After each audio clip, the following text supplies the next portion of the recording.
Bonjour à tous, bonjour à toutes. Bienvenue à Changin aujourd'hui. Je suis ravie de vous accueillir pour cette grande journée pour nous. Le concours du meilleur sommelier suisse a lieu tous les 2 ans, tous les 6 ans en Suisse romande puisqu'on change de région. Heu, pour démarrer cette journée en douceur, on vous propose, d'assister à une table ronde, un échange sur le thème des vins suisses et plus précisément du futur des vins suisses, pour avoir un petit peu une idée de où on va, où, le milieu du vin se dirige, pour avoir un peu une idée plus précise de ce que sera peut-être le vin suisse dans quelques années. Donc on a 4 intervenants qui sont là aujourd'hui et nous avons le plaisir d'avoir Philippe Ringard qui est là aujourd'hui, journaliste, pour animer cette table ronde et voilà, je lui laisse la parole parce que je conserve ma voix pour le reste de la journée. Très bonne écoute à vous, merci.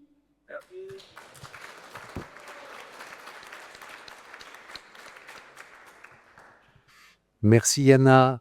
Il me reste à vous dire bonjour. Bonjour à toutes et à tous. Je suis Philippe Ingard, je suis le modérateur de cette table ronde qui est consacrée au futur du vignoble et du vin suisse. Alors, envisager le futur du vignoble et des vins suisses, c'est d'abord essayer de mieux saisir les transformations qui sont à l'œuvre aujourd'hui. Le réchauffement climatique qui modifie les conditions de la viticulture, les vignerons suisses qui s'adaptent avec de nouveaux cépages, en innovant aussi dans les techniques de vinification, les goûts des consommateurs aussi qui évoluent et ce qui modifie aussi le travail des commerciaux et des sommeliers. Bref, en abordant cette question du futur du vignoble et des vins suisses, on va essayer de se projeter dans l'avenir entre tradition et innovation, sachant que on ne sait pas encore vraiment ce que l'on retiendra de l'un ou de l'autre. Alors autour de moi, pas autour de moi, mais à côté de moi, 4 intervenants que j'interrogerai pendant 10 minutes chacun et à la suite de ces 40 minutes, vous aurez 20 minutes pour poser vos questions. La première intervenante sera Claire Furet-Gavalet. Claire travaille à Changin ici. Elle est œnologue, enseignante et responsable des conseils et expertises à la profession. Elle s'exprimera à propos des recherches en cours pour remédier aux impacts du changement climatique sur les vins suisses. Ensuite, ce sera Catherine Cruchon, qui a repris le domaine Henri Cruchon, une exploitation tout entière en biodynamie qui se trouve autour, dans la région de Morges. Catherine est également membre de l'association de la mémoire des vins suisses et elle nous parlera de son expérience dans les nouveaux cépages, notamment avec le Divico. Euh, Yasmine Schmid, qui est chef de projet export chez Swiss Wine, et elle abordera 3 grandes questions. Elle évoquera 3 grandes questions.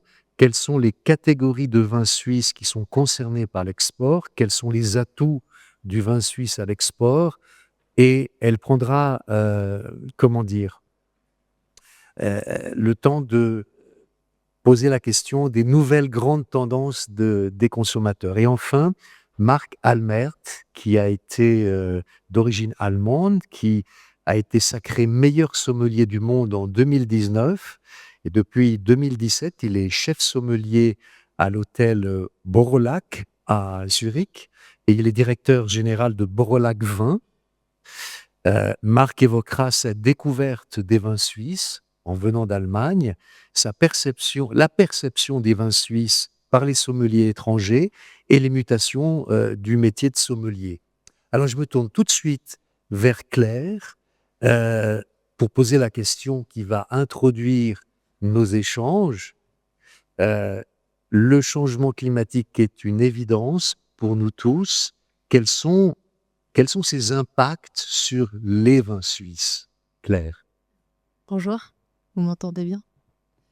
Alors effectivement, le changement climatique, nous, on le perçoit, on le ressent à toutes les étapes, d'élaboration du vin, que ce soit, à la vigne avec des raisins dont les maturités, changent. C'est vrai qu'avant on avait des, comment dire? Des grappes, heu, qu'on n'arrivait pas forcément, selon les millésimes, à maturité optimale. Maintenant, on les a. Donc on a des grappes qui, parfois, selon les millésimes, selon le contexte climatique, donc sont plus sucrées, moins acides, donc ce qui fait que nos vins, ils changent. Donc nos techniques de vinification, elles changent aussi. On a des vins qui ont plus d'alcool, moins d'acidité et nous, en fait, alors évidemment, ce qu'on essaye de faire, donc en tant que centre de formation, de recherche et de conseil, c'est en fait de prendre le problème dans son ensemble. C'est-à-dire quel profil de vin je veux produire, quelle technique de vinification je vais utiliser pour produire ce type de vin, quelle maturité, à la vigne je vais avoir besoin et puis quel mode de conduite à la vigne je vais devoir faire, je vais devoir réaliser pour, atteindre cette maturité et puis évidemment après tout le coût associé à cela. Donc nous, le changement climatique, en tant que centre de recherche aussi, c'est forcément quelque chose qui nous, comment dire? Qui nous tient en haleine, associé évidemment au contexte, actuel qui est la réduction aussi des produits phytosanitaires à la vigne. Donc pour ça, on a, 2 pro je vais vous parler de 2 projets de recherche qu'on a en cours. Le premier qui s'appelle Before the Future, donc c'est un projet qui est mené, par notre professeur d'horticulture ici à Changin, Marcus Rint et puis ses partenaires, l'Agroscope, Proconseil, DGAV, j'espère que j'en oublie pas, Agridea aussi. Et donc ce projet de recherche, il est, par rapport au porte-greffes, donc porte-greffes, méditerranéens, pour un petit peu les tester ici, en Suisse. C'est des porte-greffes qui, par rapport à ceux qu'on a ici, qui sont plus vigoureux et plus résistants à la sécheresse. Donc l'idée, c'est de les tester, pour voir leur «réaction» entre guillemets, ici. Et puis le deuxième projet de recherche, sur lequel on travaille beaucoup, qui est aussi lié à la réduction de produits phytosanitaires, c'est la culture de cépages résistants. Donc ces nouveaux cépages qui sont résistants aux maladies cryptogamiques de la vigne. Et ça donc, c'est, le projet InnoPV. Et ce projet donc, on teste plus de 40 cépages sur 3 sites, différents en Suisse qui ont des conditions, voilà, agronomiques, différentes aussi. Et puis ce que je vous disais tout à l'heure, on essaye de prendre le défi dans son ensemble. C'est-à-dire qu'on teste ces cépages et puis on va, évidemment réaliser des vinifications différentes pour essayer, de voir un petit peu comment ils réagissent et quel profil de vin on peut produire avec ces nouveaux cépages. Si on développe un peu sur Before the Future, par exemple, quelles sont jusqu'à présent les avancées? Qu'est-ce qu'on a appris? Alors c'est un projet qui a démarré il y a pas très longtemps, donc voilà, puis professeur Marcos Rins serait peut-être plus à même d'en parler. Mais actuellement, on a, entre guillemets, une famille de porte-greffes qu'on utilise beaucoup ici en Suisse. Et puis l'idée, c'est vraiment de prendre des porte-greffes méditerranéens, donc qui sont plus dans les régions Espagne, sud de la France, Italie, et puis de les greffer donc à nos vitis vinifera d'ici, et puis de voir comment on peut ajuster ça et surtout comment ils réagissent, à la sécheresse, enfin au stress hydrique qu'on voit de plus en plus, sur nos vignobles ici. Et puis aussi, comment ils s'adaptent, à nos vignobles. C'est-à-dire qu'ici, c'est quand même des vignobles qui sont difficilement, mécanisables. Donc ils sont soumis aussi, comment dire? Enfin, le travail est manuel. Donc voir aussi, comment ces cépages, comment ces nouveaux porte-greffes, pardon, se comportent, dans nos vignobles. Il y a aussi, dans le cadre de la formation, des choses qui ont changé ici. Est-ce que tu pourrais en parler par rapport à toutes ces adaptations liées au changement climatique? Oui, alors au niveau de nos formations, donc nous, on forme donc des professionnels, des futurs professionnels de la vigne et du vin, techniques, donc autant les techniciens vitivinicoles que les ingénieurs, œnologues. Et nous, on adapte nos formations à ce changement climatique, que ce soit en cours de viticulture, d'études des sols ou évidemment en œnologie. Donc là, c'est sûr qu'on adapte, nos formations à, tout type de culture de la vigne. Pour, leur apporter, toutes les compétences, après selon les choix techniques qui vont être, face à eux. Normalement, ils vont avoir toutes les cartes pour décider ce qui est le mieux pour leur vignoble, pour leur vigne, pour leur domaine. Et puis, il y a aussi toute cette question de la réduction de l'utilisation des produits phytosanitaires. Qu'est-ce qui a changé? Qu'est-ce qui a changé dans le Qu'est-ce qui a changé dans le fait que, le changement climatique a peut-être changé un peu la perspective en termes de durabilité, par exemple? Alors, en fait, c'est un petit peu compliqué justement ce contexte de changement climatique avec ce contexte de réduction des produits phytosanitaires. Hem, mais on voit aujourd'hui que la nouvelle génération, d'étudiants, enfin de futurs professionnels de la vigne et du vin sont vraiment, beaucoup plus sensibles, à la durabilité et veulent, cultiver la vigne et élaborer des vins, on le voit avec, d'une manière la plus durable possible et ça, on les voit dans leurs projets. Ils ont, pour leur diplôme des travaux de diplôme à effectuer, et ce sont des travaux, qu'ils essayent d'associer avec des problématiques qu'ils ont dans leur domaine et on voit que c'est très lié à la durabilité. Donc ça, c'est vraiment un sujet qui, comment dire? Qui est pris par cette jeune génération et voilà et nous, on les suit, volontiers dans tous leurs projets, de durabilité et puis de développement, et Donc développement. là, on est en train de parler de la génération actuelle des étudiants, voilà, dont on cerne un petit peu mieux l'état d'esprit dans le sens de la durabilité. Il y a aussi une chose que tu souhaitais aborder à propos d'un vin on peut dire de niche tout de suite, c'est la question du vin mousseux. Les ventes de vin sont en baisse, hein, dans le monde, depuis plusieurs années. Mais en revanche, il y a une catégorie de vin qui est en essor. Je vais te le laisser, le dire. Oui, effectivement, donc les ventes de vin et la consommation de vin d'une manière générale, donc à l'échelle mondiale et à l'échelle suisse, sont en baisse. Je pense que je vous apprends rien. Mais par contre, il y a une catégorie effectivement de produits, qui sont donc les vins mousseux et puis, les produits alternatifs mousseux à base de vin.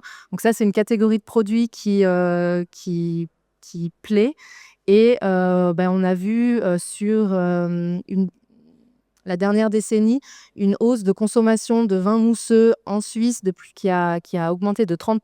Donc c'est vraiment une catégorie de vins, sur lesquels, nous évidemment on travaille et puis, hem, il y a ici à Changin, on a aussi, l'Observatoire suisse du marché des vins, qui a fait des études aussi de consommation parce que le «souci» entre guillemets de ces vins mousseux, c'est qu'en fait quand vous allez dans un rayon, de grande distribution, pour acheter un vin mousseux, qu'est-ce que vous trouvez? Vous trouvez des vins, italiens, français, parfois espagnols, mais des vins suisses, il y en a pas beaucoup et puis l'Observatoire justement, suisse du marché du vin a fait des études, de consommation auprès de la population et leur a posé la question: «Est-ce que ça vous intéresse? Est-ce que vous auriez un intérêt à voir du vin mousseux suisse dans vos rayons et si oui, à quel prix vous serez prêt à l'acheter? Est-ce que vous serez prêt à l'acheter un petit peu plus cher?» puisqu'on a des coûts de production en Suisse qui sont différents bien évidemment des pays, voisins, producteurs de vins mousseux. Et cette étude a vraiment montré un réel intérêt, de la population suisse. Donc nous, évidemment, on travaille sur le sujet, que ce soit, en formation, ou recherche et conseil sur, toutes les méthodes d'élaboration des vins mousseux qui existent. Donc là, nos étudiants sont formés, pour, répondre à cette problématique, que ce soit pour le vin mousseux, le vin effervescent, «classique» entre guillemets ou les produits, mousseux alternatifs à base de vin. Ça, c'est un sujet sur lequel on travaille beaucoup.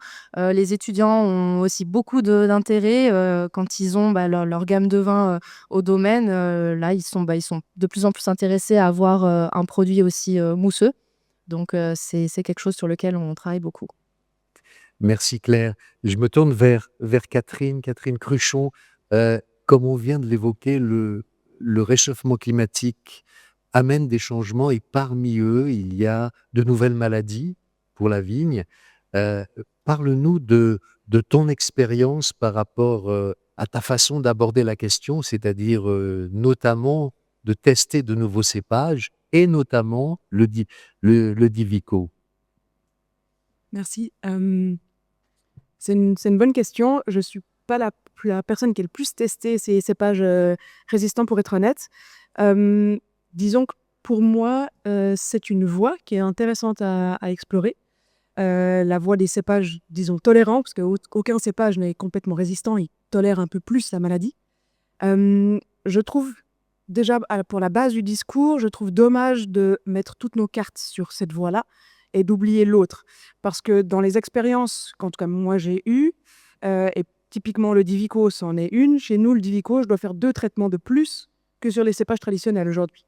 Parce qu'il est résistant aux maladies mildiou et ildium, mais il n'est pas résistant à une autre maladie qu'on a un peu oubliée. Et donc celle-ci est revenue en force et maintenant je dois plus traiter le Divico qu'un cépage classique. Donc on voit que c'est des voies intéressantes, mais c'est pas la seule voie. Et moi, ce qui m'a un petit peu, la réflexion que ça m'a amené, c'est que compte tenu de tout ça, les cépages traditionnels qui sont là depuis certains des milliers d'années sont proportionnellement très résistants en fait à tout ce qui leur est déjà arrivé. Et c'est peut-être pas pour rien qu'ils sont encore là aujourd'hui, c'est qu'ils ont quand même une très grande tolérance, si on veut bien, à tout ce changement climatique. Et pour moi, ce qui m'intéresserait aussi, c'est plutôt que d'appliquer un petit peu, on est un peu dans la génération Kleenex, où on prend, on utilise, on jette. Et maintenant, je pense que ce serait intéressant quand même d'avoir une réflexion autre, de se dire, bon, bah, on va prendre les cépages qu'on a et comment est-ce qu'on peut, ceux-ci, les rendre plus résistants? Peut-être dans notre manière de les cultiver. Et on voit que nos pratiques culturelles vont aussi permettre à nos vignobles d'être plus, d'avoir plus de résilience par rapport aux sécheresses, aux conditions climatiques, à vraiment tout ce qui leur arrive. Et donc, on a aussi, nous, une part à jouer là-dedans, autre que juste, bon, bah, je plante des nouveaux cépages, quand ils sont plus résistants, bah, je les arrache et j'en plante d'autres. Et ça, pour moi, c'est un peu en contradiction. Le milieu viticole, c'est quand même pas comme la bière, où il y a beaucoup plus de... C'est moins ancré, en fait, dans une culture. Et pour moi, un cépage a un lien culturel avec une région.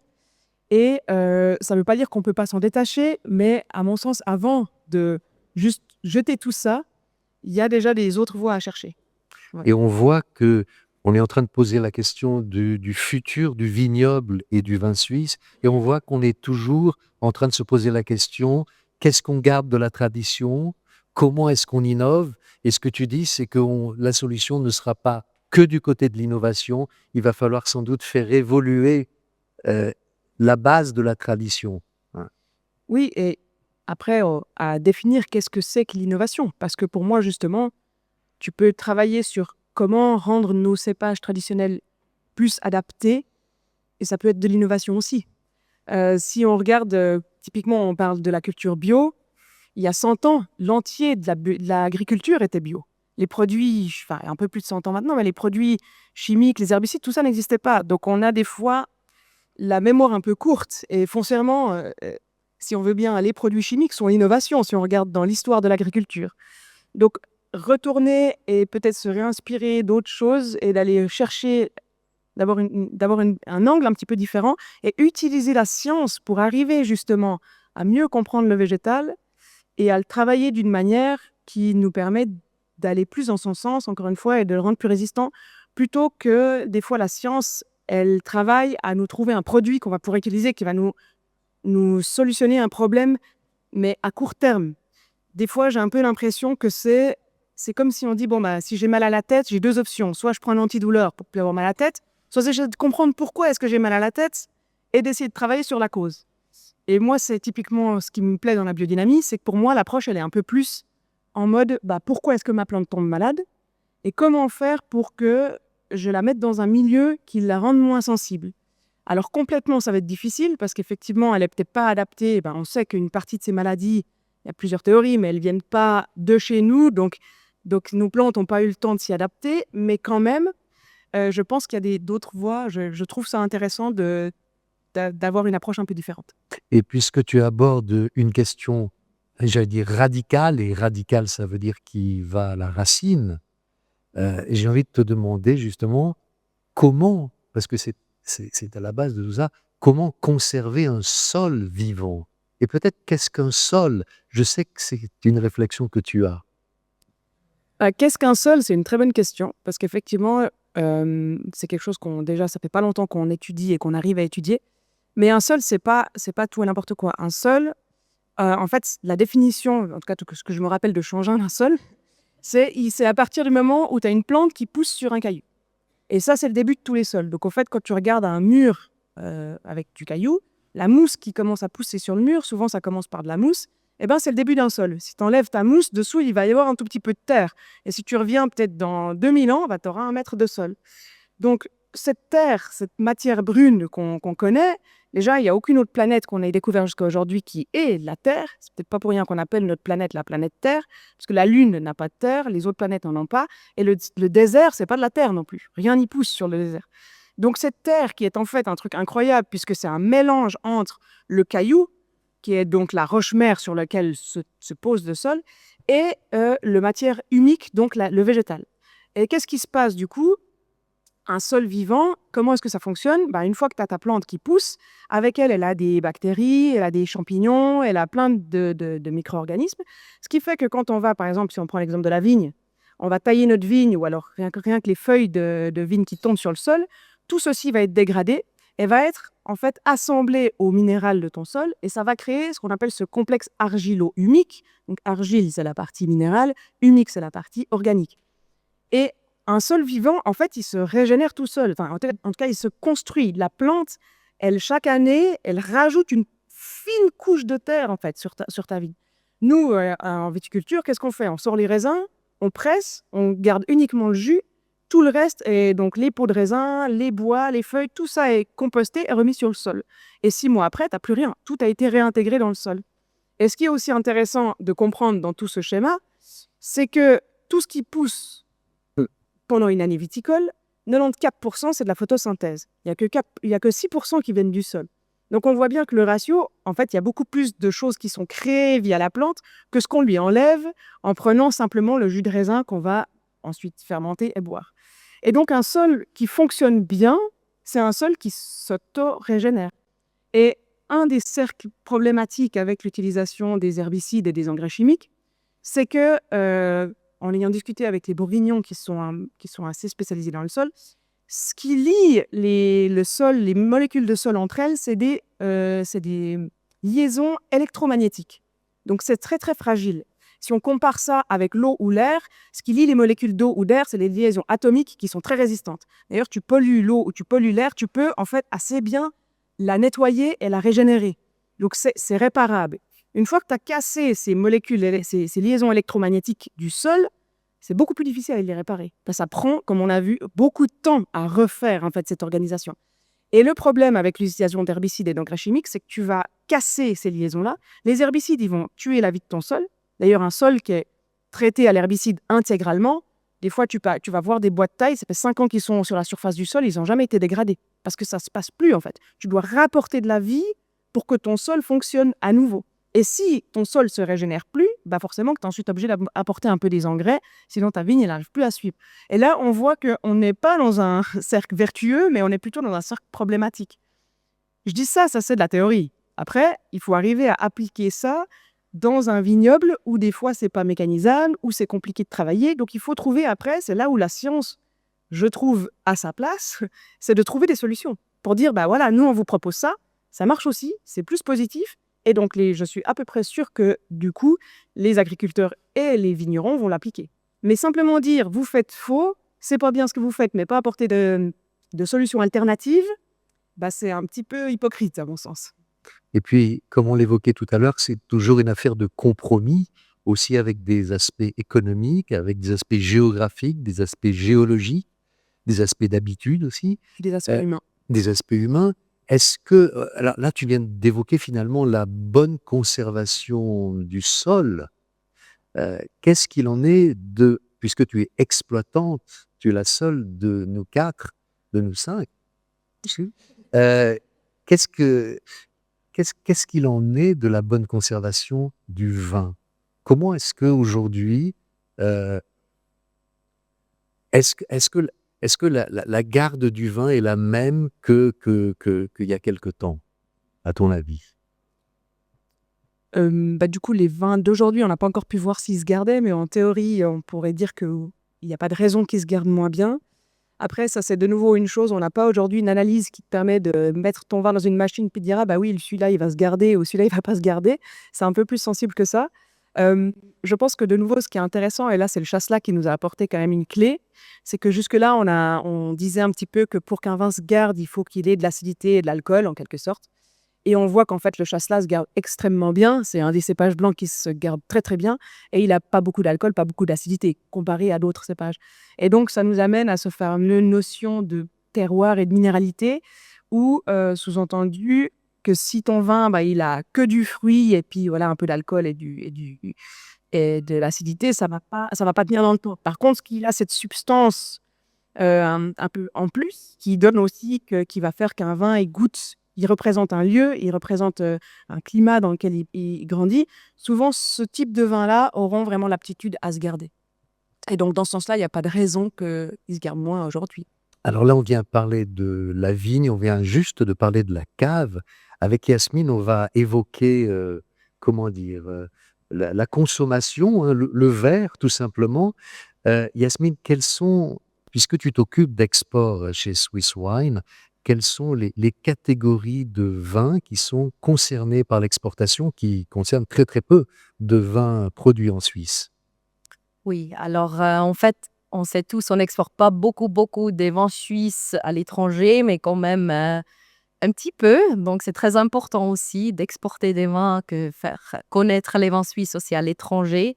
Et à l'instant, c'est vraiment des produits de haut de gamme qui sont exportés. Donc c'est pas le but d'exporter des produits qui sont pas chers, parce que il a trop grande concurrence sur ce marché déjà, donc sur les mêmes qualités en fait. Donc ça fait sens vraiment d'exporter des produits qui sont vraiment de haut de gamme. Et alors, l'atout, ça va être la qualité, du coup. Oui, donc c'est vraiment le marché demande du qualité. Et donc, je pense à l'instant, c'est aussi intéressant de voir qu'est-ce qui se passe sur le marché international. C'est aussi le changement de consommateur, de quel genre du vin il veut consommer.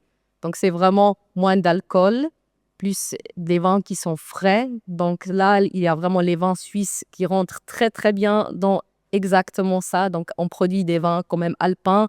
Donc ça, c'est pour la future, je pense vraiment, on est vraiment là au milieu des bons moments pour vraiment y aller à l'export. Donc c'est très important de maintenant vraiment promouvoir aussi les vins suisses à l'étranger, parce que c'est vraiment un changement de consommation. Donc à l'époque, c'était quand même les vins espagnols avec beaucoup d'alcool, que les gens ils ont beaucoup aimé. Aujourd'hui, le jeune consommateur, il veut plus ça, parce qu'il boit déjà moins en général. Et s'il boit, il aime boire des choses qui sont plutôt frais. En dehors de ça, quelles sont les grandes tendances, que tu as pu observer chez les consommateurs? Oui, c'est une question pas si facile ça. Donc, en tout cas, on fait aussi beaucoup des études. Oui, on fait aussi avec Chanvin des études pour connaître mieux le consommateur. Donc là, on voit aussi, bien sûr, il y a des différences des générations. Donc, je pense que c'est très important avec quel client tu parles. Si tu parles avec un client d'une génération un peu plus âgée, ou si tu parles avec la jeune génération, la façon change quand même. Donc, il y a aujourd'hui, c'est quand même cette baisse de consommation en général. C'est pas facile, mais c'est comme ça va pas changer. Je pense dans la future que les gens, ils boivent moins, mais ils boivent quand même plus local. Et ils réfléchissent plus sur qu'est-ce qu'ils boivent. Et ça, c'est important de comprendre. Donc, c'est pas, en tout cas aussi dans la restauration, ils veulent savoir qu'est-ce qu'ils boivent, ils veulent savoir comment c'est des produits, peut-être aussi, je pense Marquis peut peut-être dire après plus sur le consommateur dans la restauration, mais nous, on voit quand même, il y a les consommateurs, les plus jeunes, ils ont une autre approche. Et après, il y a aussi une différence qui est très importante, je pense, des gens qui habitent en ville et des gens qui habitent en campagne. Donc là, on parle différemment avec les gens. On doit commencer à mettre une stratégie en place pour aussi la promotion qui change si on parle avec quelqu'un qui habite dans une ville ou quelqu'un qui habite dans la campagne, qui a grandi un petit peu avec le vin en général autour de lui. Une personne qui habite en ville, pas forcément. Et donc, ça change beaucoup. C'est la communication avec la personne, en fait. On s'adresse à un citadin ou à un rural d'une autre façon, mais et comment justement? Alors, je dois réfléchir un petit peu. C'est une question qu'on est en train aussi de de mettre en place dans notre nouvelle stratégie, c'est comment on veut parler avec qui. Donc, en général, je pense que c'est important que le produit du vin, c'est pas un produit d'alcool. Donc, on parle pas d'alcool, c'est pas du gin, c'est pas du vodka, c'est quand même, on doit mettre en place aussi pour la promotion. Alors, le vin, c'est un produit de culture quand même. C'est un produit qui existe depuis tellement longtemps, c'est une partie de la culture aussi en Suisse. Et donc, c'est très important de ne pas juste parler de l'alcool parce qu'on ne fait pas ça. C'est vraiment une émotion et c'est beaucoup de travail derrière. Et là, si on parle avec les personnes mobiles, je pense que c'est important de leur expliquer ça en fait. Donc, de leur dire alors, parce que les gens, des fois, ils ne savent pas s'ils voient des vignes, ils ne savent pas que en fait, c'est des gens qui font du vin avec. C'est toujours très, très drôle. C'est quand tu demandes aux gens à Zurich, ils ont dit « Ah, je ne savais pas qu'il y a des vins à Zurich. » Et tu dis « Oui, mais est-ce que tu as vu tous les vignes autour quand même? Il y a quand même pas mal. » Oui, mais en fait, ils ne réfléchissent pas à ça. Donc ça commence déjà un petit peu par là, de dire oui, c'est vraiment un produit qui est très proche de toi finalement. Il y a beaucoup de travail qui est derrière et c'est un produit vraiment de mettre en place dans la culture en fait. Et à la campagne, qu'est-ce qu'on leur dit? Parce qu'ils sont conscients du rapport entre la vigne et le verre et le vin. De quelle façon est-ce que le discours change par rapport aux gens qui habitent à la campagne? Je pense pour eux, c'est beaucoup plus clair que le vin et une produit autour d'eux. Je ne sais pas si c'est pour moi, c'est comme zurichoise. Si je viens dans cette région-là, tu peux pas louper que c'est une région du vin. Donc, c'est vraiment, tu es au milieu des vignobles tout le temps. Mais chez nous, c'est pas comme ça. Donc, c'est vraiment, c'est quelque chose ici, je pense, tu grandis déjà avec cette culture. Donc, et comme ça, on a moins de problèmes en Suisse romandie aussi avec la promotion des vins suisses. Je vais dire comme ça, c'est comme une grande partie de la culture. Mais en Suisse alémanique, c'est pas la même chose quand même.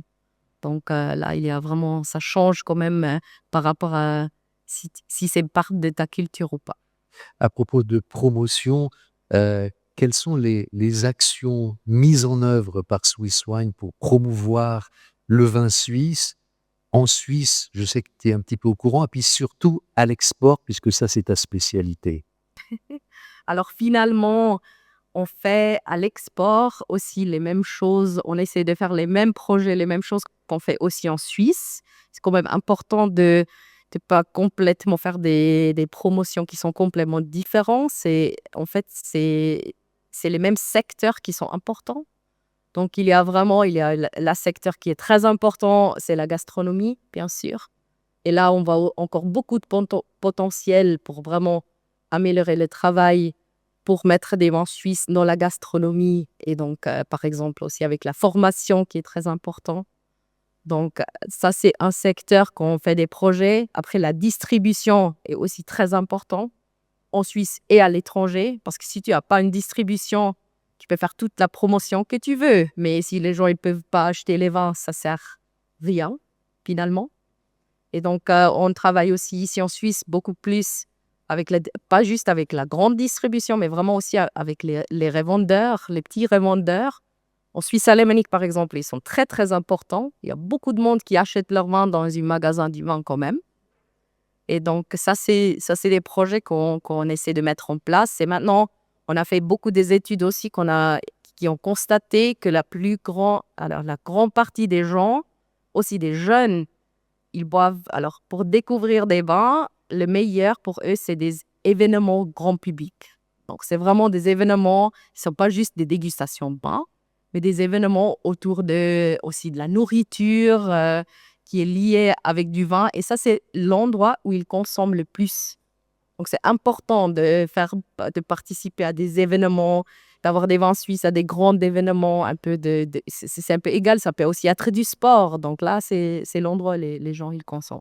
La convivialité, c'est une clé pour promouvoir le vin suisse. Oui, tout à fait. C'est toujours important de mettre exactement cette image de vraiment c'est quelque chose de culturel, c'est quelque chose qui a sa place et que c'est très important d'avoir cette convivialité. Ah oui. Quand on s'est parlé pour préparer cette table ronde, tu m'as dit que tu aimerais parler de ce, comment dire, de ce vin de niche, si on peut dire, qui est le vin nature en Suisse. Qu'est-ce qu'on peut dire du vin nature en Suisse? Je pense on a beaucoup de discussions toujours sur ça. Il y a des gens qui n'aiment pas, il y a des gens qui trouvent que ce n'est pas nécessaire, c'est pas, je ne sais pas. Il y a vraiment toujours des grandes discussions, mais c'est quand même une partie très importante aussi pour le monde du vin, aussi pour la promotion quand même. C'est peut-être encore une niche, mais on voit qu'il y a, en tout cas aussi en ville, par exemple, il y a beaucoup de monde qui teste des choses comme ça, qui aiment des vins un peu dans ce style. Et donc, c'est très important d'intégrer ça dans la promotion aussi. C'est pas juste, on peut pas juste promouvoir des vins traditionnels. On doit aussi intégrer un petit peu tous les trends dans le monde du vin, dans la promotion. Et c'est pas toujours facile. Alors finalement, ça va en futur inclure aussi les produits sans alcool sur les bases du vin. Ça va aussi être quand même un défi de promouvoir des choses comme ça aussi parce que ça existe et ça va venir et c'est quelque chose, tu peux l'aimer ou tu peux pas l'aimer, mais c'est la réalité finalement. Alors, on va justement en parler avec Marc, qui est sommelier, qui a été meilleur sommelier du monde en 2019. Mais avant, je voudrais lui demander, puisque tu viens d'Allemagne, quelle a été, venant d'Allemagne, ta perception du vin suisse quand tu es arrivé à Zurich? Merci et bonjour à tous. Pour moi, c'était un grand challenge parce que dans beaucoup des formations internationales de vin, on ne parle pas de la Suisse. Par exemple, de WSET, des premières 2-3 rangs, il n'y a aucune mention de Suisse. Pourquoi? Parce qu'il n'y a pas vraiment un export significant en termes de chiffre d'affaires. Donc, avant de travailler à Zurich, je travaillais à Hambourg, c'est dans le nord de l'Allemagne, donc assez loin de la Suisse. Et là, on a eu 2 vins suisses dans notre carte. C'était une chasselas d'une coopérative. Et la deuxième, c'était une Pinot d'une domaine iconique de Grison. Et ça, c'était un peu mon idée de la Suisse, où il a ces 2 cépages, il a quelques cépages qui sont un peu bizarres en vallée, mais sauf ça, j'ai pas vraiment eu une grande idée. Et arrivé à Zurich, il y avait beaucoup de gens qui disent « Ah, vous êtes sommelier dans un établissement à Zurich, je suis sûr que vous êtes une expert sur le vin suisse. » Et je dis oh, « Non, pour être honnête, je suis sur la route de découverte. » Et j'ai eu la chance, il avait l'ancien sommelier qui est maintenant le directeur de la salle, qui m'a aidé beaucoup dans cette découverte. Et après, c'était aller assez vite. Et la chose qui m'a impressionné le plus et impressionne toujours, c'est la diversité. Parce qu'il n'y a pas tellement des pays viticoles qui sont assez petits, mais il y a tellement des cépages, tellement de styles différents, tellement des climats et terroirs différents dans une vignoble qui n'est pas énorme. Et aussi, dehors la Suisse, on entend souvent que les vins suisses sont super chers. Et Jasmine, elle a déjà souligné dans la qualité de entre-gamme, je crois que c'est juste, à comparaison de l'autre pays comme l'Espagnol, l'Italie. Les Suisses est assez cher parce que la coût de vie, c'est assez cher. Mais en haut gamme, notamment sur les grands cépages comme Pinot, comme Syrah, comme Chardonnay, je crois que le rapport qualité-prix est vraiment magnifique en Suisse. Mais c'est une chose où j'ai toujours l'impression, même être là depuis 8 ans, que les viticulteurs suisses, ils n'osent pas à le valoriser. Je me souviens, il y a 2-3 ans, il avait évidemment à Grison, le Fascination de Pinot Noir. Il avait un workshop pour les domaines qui étaient très très connus. Est-ce qu'il peut oser d'offrir une Pinot Noir dehors 100 francs, la bouteille? Je crois que si on passe la frontière ici vers la France, il n'y a pas cette discussion encore. Donc, je crois qu'il faut être une certaine fierté pour la haut gamme de vin suisse pour promouvoir ça aussi à l'étranger. Tu enseignes dans différentes écoles en Suisse et à l'étranger. Comment est-ce que les vins suisses sont perçus par les sommeliers à l'étranger, par tes collègues? Je crois que ça dépend vraiment comment proche on est de la Suisse. Si on est en France, en Autriche, en Allemagne, c'est un certain esprit de voisin. Donc, on est curieux pour qu'est-ce qui se passe. Et je crois que la plupart des sommeliers et sommeliers que je connais, ils sont curieux pour les 2 choses qui sont en train. Une, c'est des cépages indigènes. Et c'est pas que la Suisse, mais aussi la Portugal, la Grèce, qui commencent vraiment à mettre en avance des cépages qui sont pas trop connus, pas comme Chardonnay, Merlot, tout ça. Je crois que ça, c'est une chose qu'on peut toujours attirer de jeunes sommeliers. Et la deuxième, parce qu'il y a une hausse de prix dans certaines régions classiques viticoles, je crois d'offre le Pinot, le Chardonnay, le Syrah à un prix qui est assez raisonnable pour la qualité. Ça, c'est une chose qui attire les jeunes sommeliers. Mais comme Jasmine a souligné aussi, il n'y a pas beaucoup de distribution. En toute l'Allemagne, il y a peut-être 2 distributeurs qui a vraiment une gamme, qui représente toute la Suisse.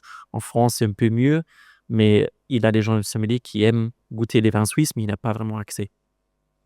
Ton métier de sommelier, c'est la médiation finalement entre un vin qui est pas forcément connu et puis le consommateur, dans un restaurant particulièrement.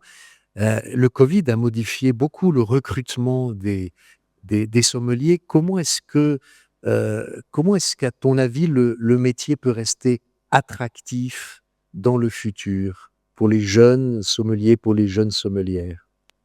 Je crois les jours comme aujourd'hui peut aider parce qu'on a parlé ce matin, on a dit: «Pourquoi il y a des concours de sommellerie?» Et ma première réponse était pour mettre la profession en scène. Il faut montrer à la grand public c'est quoi une sommelière, c'est quoi un sommelier. Est-ce que c'est qu'une dégustatrice ou est-ce qu'il y a des autres choses, des autres fonctions que les personnes fait dans leur entreprise où ils travaillent? Et je crois que ça, c'est super important de mettre, la profession en scène.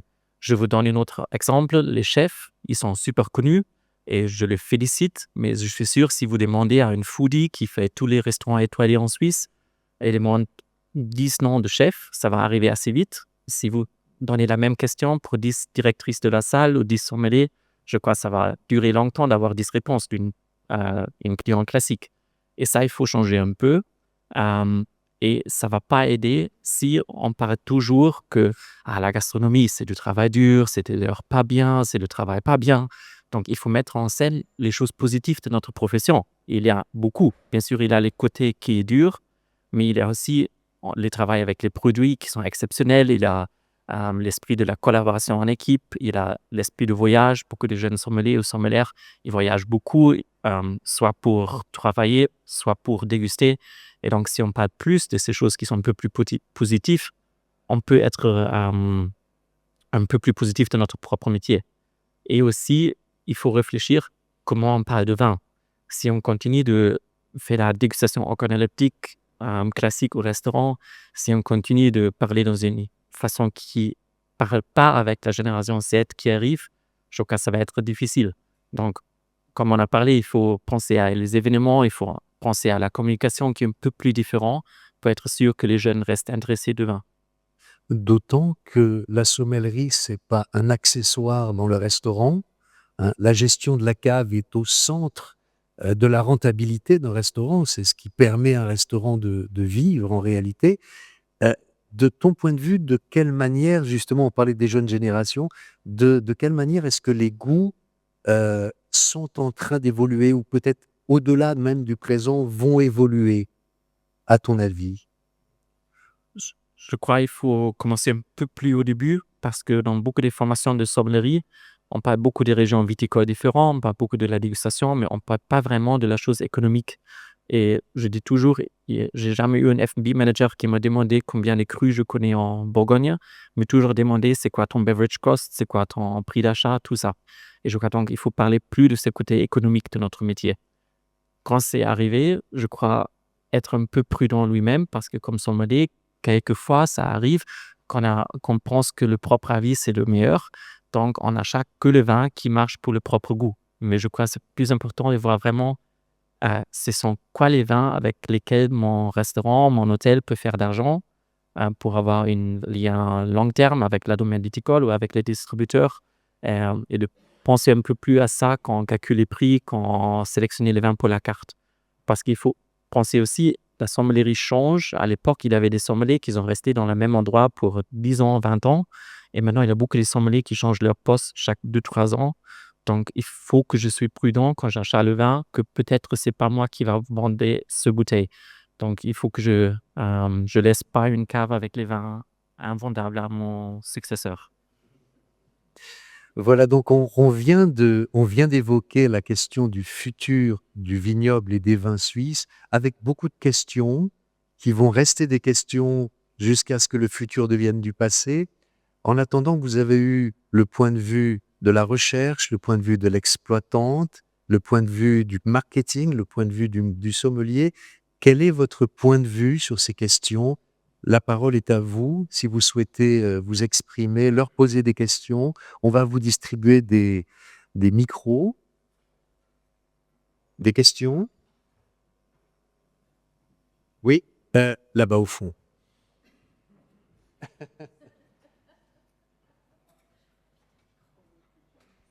Merci. Là-bas. Tout en haut.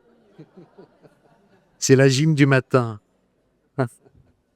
So I have a question for Marc. Thinking about the Vin Nature and also about like classic wines, like let's say 80s, 90s Bordeaux. I think it's a problem also for the younger sommeliers that they maybe don't get the access to actually understand as much about the classic producing regions. And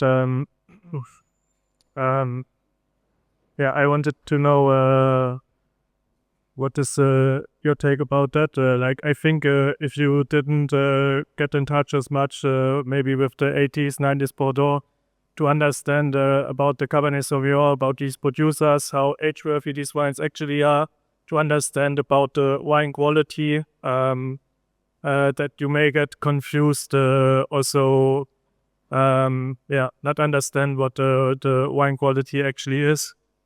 And yeah. Oui, oui, bien sûr. I will respond in English. If there are any questions in French, please don't hesitate. Thank you, Marinus, for making that point. I think it's a super important point because when I speak to Aurélien, for example, who's here, who was the sommelier at the Bourlac before me, and he tells me, yes, back in Burgundy, I was tasting many vintages La Tâche. I say, great, you had that chance, but now it's in a price where most sommeliers can't afford it.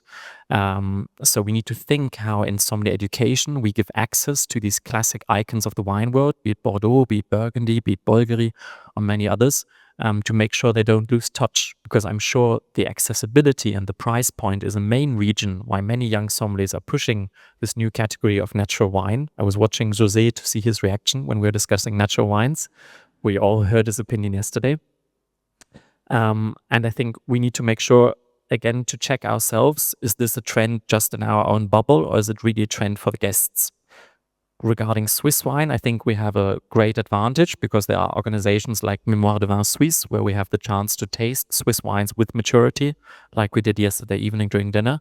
And I think that's something that other regions should look into doing.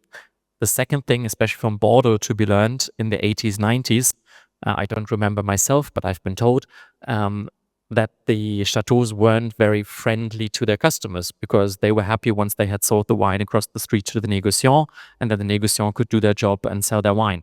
And I think that's also an advantage we have in Switzerland. We have the chance to exchange with winemakers. We have 15 of them here today. And we need to build those relationships between the winemaker, the distributor, and the sommelier or the sommelier.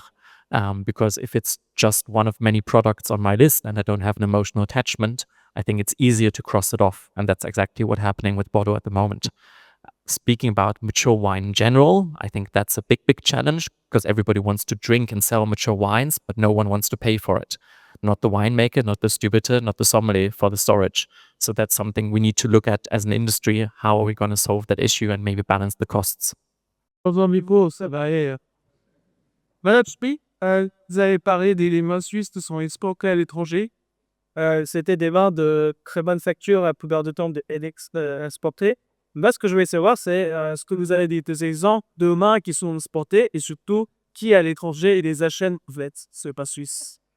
Peut-être je peux passer plutôt les paroles à Gilles, qui est là, un vigneron qui exporte beaucoup, beaucoup à l'étranger. Donc, je pense qu'il y a vraiment, il y a par exemple des Syrah, il y a des Pinots noirs, il y a des chasses là. Ça dépend vraiment du marché aussi. Il y a beaucoup de cépages indigènes du Valais qui sont exportés et appréciés beaucoup à l'étranger. Et donc, c'était quoi la deuxième question? Alors ça dépend toujours un petit peu.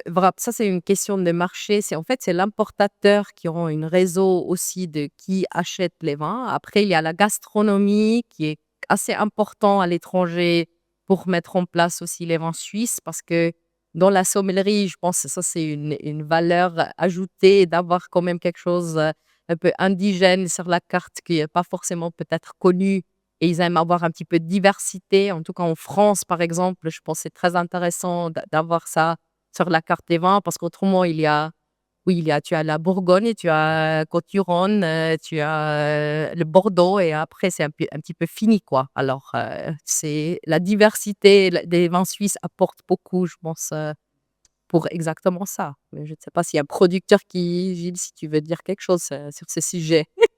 Moi, je peux peut-être dire quelque chose parce que. Oh, c'est moi maintenant. Je pense d'abord il faut passer par des revendeurs qui passent d'abord par la gastronomie pour nous faire connaître. Parce que ça sert à rien de vendre des quilles au supermarché que personne n'en veut. C'est simple comme tout. Ouais, à l'étranger, souvent, si je peux t'habiter au Saint-Denis, que 25 ans en fait d'export, parce que là, c'est qu'il n'y a pas de demande, les zéro demande. Donc, il faut trouver quelqu'un qui soit intéressé à en Suisse. Alors, c'est intéressé tout le monde, ça se trouve, parce que lui-même est suisse, il y a un pro avec un suisse. Bien parce il a joué des vins qu'il adore et c'est leur discours de voir. Et ça, c'est un peu la clé pour amorcer un peu la vente. Et puis ensuite, la plupart du temps, on se retrouve avec des vins qui sont une nouveauté, une curiosité, et ça donne de la part de ce que dit les amers, il va trouver quelque chose qu'on ne connaissait pas, qui est nouveau et intéressant. Et puis on est toujours encore des newcomers. Personne vraiment attend, bon, on exporte des noms suisses. Et puis, on a fait des belles expériences dans certains pays, notamment au Japon. Là. Avec Catherine, on a un exportateur, une dame qui avait amené son fils à l'école en Suisse. Elle est tombée amoureuse des vins, elle a commencé à marcher au Japon. Et maintenant, pour vous, c'est des gros marchés, les sorts. Donc, c'est des choses comme ça. Ensuite, il y a un autre point qui a été important pour le développement, ça a été les points, je dirais, Parker et Suckling, qui sont vraiment hyper utiles parce que lorsque la personne qui va distribuer des ventes dans un pays a cet outil-là pour pouvoir justifier déjà le prix, parce qu'avec les points Parker, on arrive avec des consommateurs, vous avez dit, celui-là, vous donnez 3 points, celui-là, ça me coûte, c'est très cher, c'est moins cher. Et ça aide beaucoup, Suckling et Parker principalement, et puis d'autres critiques, je pensais. Et puis, pour l'investissement que ça coûte d'exporter, il est assez lourd. Donc, ce n'est pas des marchés qui admettent beaucoup de marge, parce qu'il y a des frais d'exportation. Il faut prendre des prix, il ne faut pas qu'on se recoute trop cher au consommateur final dans le pays par rapport à chez eux. Donc, on doit baisser nos marges et les frais dans son voyage pour aller représenter. Mais c'est un marché vitrine pour la Suisse, parce que ça déjà tous les gens chez moi qui viennent au domaine et me demandent vous exporter. Et quand je peux dire, bah oui, on a une dizaine de pays dans lesquels on exporte, ça positionne quand même le domaine comme on va reconnaître où c'est qu'on vit. Et ça, je pense, c'est le plus gros apport de l'instant qu'on a sur l'export. Et puis, en ce moment, c'est bon d'en parler. Avec, par exemple, des États-Unis, les quelques palettes qu'on commande, là, je ne sais pas si ça va se réaliser. Mais les marchés export, c'est des marchés souvent volatiles. Il y a des idées de change, avec le franc suisse qui est fort, chute plutôt vers la hauteur. Et si une monnaie se dévalue dans un pays, on se retrouve tout de suite avec des problèmes de prix. Et donc, je pense que ce qui est très important, c'est de faire de l'export pour la vitrine, mais l'export chez soi, c'est plus important. Et c'est dans ce sens-là que moi, je perçois ça. Merci. C'est moi, j'ai juste, je te remercie. Juste à Baya, j'ai eu un projet et je suis un autre du Valais, qui est la Suisse. Et cool, mais c'est Nico, Jumish, Anita, Sœur, elle dans le bas.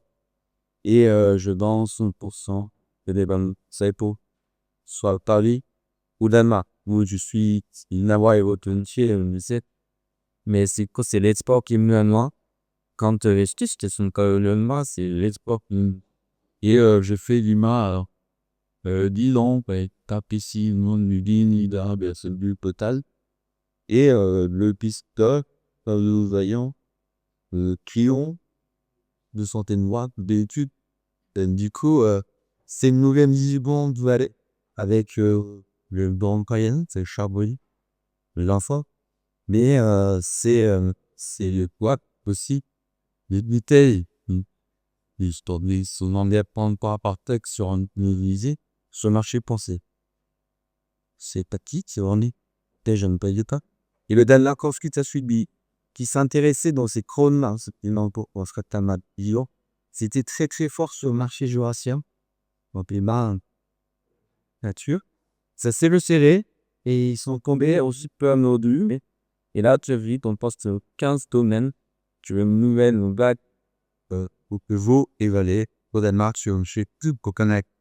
Voilà, tout est possible. Faut juste se donner les moyens et moi qui connais mieux que l'eau, c'est cette prise de posture, de regarder ce qui se passe ailleurs et de lui changer et d'habiller l'attention. Sans ce cas titre, c'est faire des choses différentes. Bien sûr, niche, niche, Oui, c'est moi qui ai le micro. Vous m'entendez? Ça sert à quelque chose le micro? Ah, pour l'enregistrement, oui. Oui, on est là pour parler du futur du vignoble suisse. Et Marc a brièvement mentionné un point très très important, crucial, vous voyez très bien où je veux en venir, c'est que le vignoble est composé de cépages. Et tu as dit qu'il y avait une grande diversité. Moi, j'ai lu un livre très intéressant sur les cépages suisses, qui est paru en 2017 aux éditions Fabre, si jamais, dans lequel, je l'ai bien lu, dans lequel il est écrit qu'il y a 252 cépages qui sont cultivés en Suisse, dont 168 autorisés en AOC. J'aimerais avoir votre avis. Catherine, tu as parlé de l'innovation, tu as parlé du Divico. Claire, tu as parlé des porte-greffes, de cette possibilité d'adaptation. Moi, j'ai l'impression qu'avec cette grande diversité, Marc, tu en as parlé aussi de cette diversité, on est en train de perdre le message. Et j'ai toujours maintenu, et je continue à maintenir, que la diversité ne crée pas l'identité. Et très souvent, quand j'essaie d'expliquer les vins ou les cépages suisses à des étrangers, ils sont complètement perdus par cette forêt de cépages qui existe, d'autant plus qu'on a le chic pour chaque fois trouver un nom différent par rapport aux cépages d'origine. Donc, on parle d'innovation, on parle du futur. Quelle est je pose la question, quelle est votre vision de l'encépagement du futur? Et pour paraphraser Coluche, jusqu'où s'arrêteront-ils? Peut-être je peux commencer. Merci pour la question. Je vous donne un exemple de nos voisins. Si on regarde comment l'Autriche a promové le vin, ils ont, pour 10, presque 20 ans, dire Autriche, c'est Grüne Veltliner. Autriche, c'est Grüne Veltliner. Et ça marchait, ils ont ouvert le marché. Mais maintenant, dans beaucoup de marchés, ils arrivent à avoir quelques difficultés de vendre le Zweigelt, le Sauvignon Blanc, le Morillon, tout ça. Et donc, peut-être c'était un moment trop long de se concentrer sur une cépage. Je suis complètement d'accord avec toi. On ne peut pas arriver avec 180 cépages au premier rendez-vous, mais si on parle de 3 cépages internationaux comme Pinot, comme Chardonnay, comme Syrah, de haute qualité pour comparer avec les autres, mais aussi 2-3 curiosités comme Petit Dervin, où il y a aussi une certaine production significante en termes de nombre. Je crois que ça peut être une entrée dans le marché, mais je suis sûr que Jasmin a plus des expériences là. Mais je crois de peut-être pas garder tous les 200 en export et en promotion, mais une petite collection. À mon point sur le Diico, je pense que justement avant, peut-être justement toutes ces 252 cépages, peut-être qu'il y en a qui seraient intéressants à replanter chez nous avant d'en planter des nouveaux, par exemple. Ça peut aussi être, enfin, je dis replanter, c'est-à-dire augmenter les surfaces et qui se dit, bah voilà, s'ils sont encore là, c'est que sûrement qu'ils sont intéressants. Et après, par rapport à la diversité, effectivement, le marketing, si tu as 250 produits à commercialiser, c'est compliqué. Après, d'en avoir que 2, je pense que c'est pas non plus juste dans le sens où, dans un produit de niche qui est le nôtre, je pense qu'il y a aussi cette communication de la diversité qui peut être intéressante parce qu'on va pas, je pense pas que la Suisse a son marché dans les grandes surfaces, c'est comme on disait. Je pense que on n'a pas de toute manière pas les volumes pour être dans toutes les grandes surfaces des États-Unis. Donc, on doit quand même avoir une approche qui est différente des vins peut-être autrichiens qui ont des volumes plus conséquents et une industrie derrière qui est plus conséquente. Et nous, avec notre multitude de petites caves, et on va chacun attaquer peut-être un petit bout de marché comme ça. Donc c'est un peu, voilà, c'est un peu une réponse à la Suisse. C'est oui et non. Je pense que c'est bien d'avoir une unité et d'avoir quelque chose sur lequel on peut communiquer et en même temps derrière d'avoir chacun nos identités. Moi, c'est un peu comme la Bourgogne. Je veux dire, la Bourgogne, c'est 2 cépages, mais c'est une multitude de climats différents. Et au final, on voit que l'intérêt de ça, c'est que si la Bourgogne va bien, tout le monde va bien. Alors qu'à Bordeaux, par exemple, c'est des châteaux, et puis c'est juste le nom du château. Mais qu'est-ce qu'on a aujourd'hui? On a 200 châteaux qui vivent de manière indécente, qui savent plus quoi faire de leur pognon, et puis à côté de ça, les gens, ils sont en train de mourir. Et c'est d'une tristesse horrible. Et du coup, d'avoir cette espèce d'attachement entre nous, grâce à peut-être cette diversité, ça nous donne aussi une unité. Donc, voilà, j'ai pas la réponse, mais je trouve qu'on peut trouver un juste milieu. Ouais, non, c'est souvent lié à deux sociétés sauvages. Juste pas savoir. Je suis pas pour en parler. Oui. Gilles pourrait en parler mieux que moi. Par rapport à l'horizon Viti 2050, je crois, en tout cas le Valais a l'intention de réduire le nombre de cépages acceptés en AOC. Donc il y a une volonté d'avoir une identité plus propre par rapport aux cépages traditionnels et historiques. Et je pense que c'est une bonne chose. Alors, chacun est libre de planter ce qu'il veut de manière indépendante, mais je pense que l'AOC doit représenter quand même le terroir, l'historique et l'identité d'une région. Et si on en a, l'exemple Zurich, c'est 85 cépages en AOC. On fait comment pour promouvoir ça? Donc, c'était ça le but de ma question. Est-ce qu'il n'y aurait pas une volonté dans chaque région de réduire la voilure en termes de cépages en AOC? C'est clair, et d'ailleurs, le Valais est très fort parce que si on parle déjà d'AOC, c'est AOC Valais. Et du coup, c'est une communication bien plus forte que rien que sur la côte où on a déjà 5 AOC et la majorité des gens n'arrivent pas à les citer. Donc, c'est sûr que simplifier rend la chose plus percutante. Merci, Yves. Oral, donc, c'est tard. Alors, quand même, tard. Une dernière question, vous voyez, les autres questions, monsieur?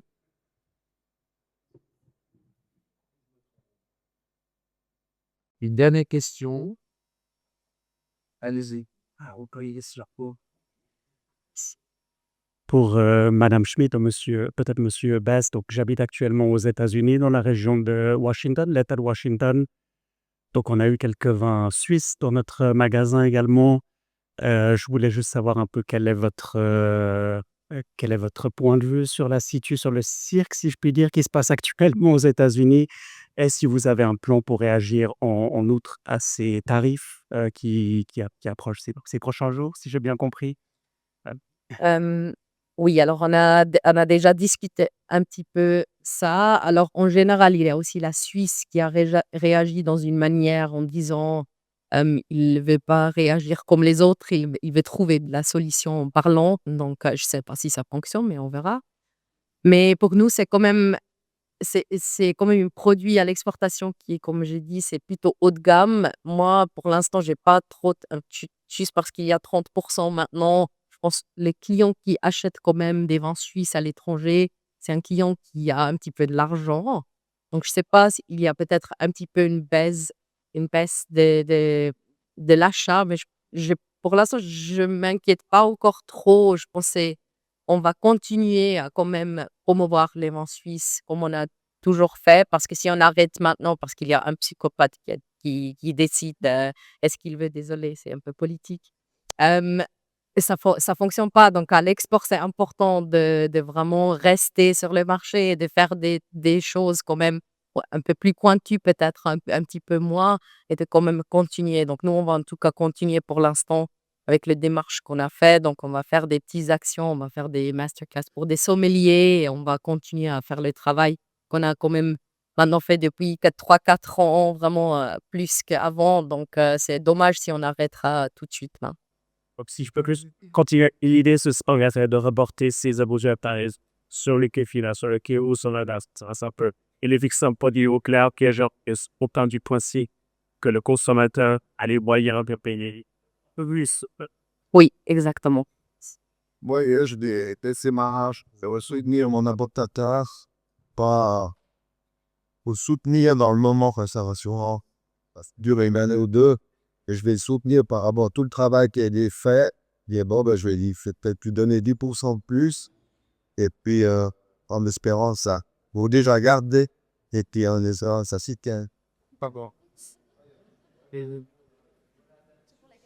Philippe, pardon. Philippe, Ça en fait du politique 26. pardon, non, alors c'est pas une question, mais je voulais juste réagir à un point qu'a mentionné Catherine par rapport, à la science en fait qui étudie les cépages actuels, et puis, un petit peu la résilience de la vigne également. Donc évidemment, c'est un sujet sur lequel aussi on travaille et si je peux juste apporter un élément, une information complémentaire, c'est aussi que, on est, confrontés nous dans nos essais, dans nos études, à un paramètre qu'on n'a pas mentionné, qui est le rendement.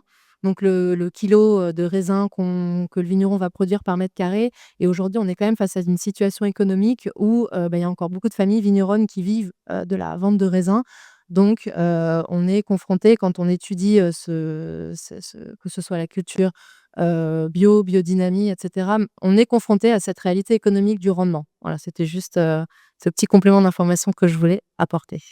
Merci à aucun plus intervenants. Je demande de les appuyer.